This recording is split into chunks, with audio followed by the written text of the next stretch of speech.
اگر روز صاحب پسر شوم، برایش یاد میدهم که پسرها مردند نه درد. برایش یاد میدهم که دل را نرنجاند و اشک را نریزاند. برایش یاد میدهم که تمام دخترهای دنیا برای او آفریده نشده‌اند، پس همیشه چشمان با حجاب داشته باشد. برایش یاد میدهم که غیرت مرد آن است که حرمت زن را نگه دارد، نه اینکه زن را بازیچه ساخته و هوسرانی کند.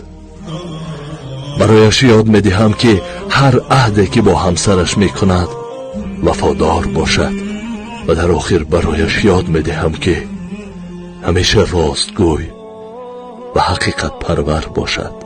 فرزند خوب باغ پدر، فرزند بد داغ پدر.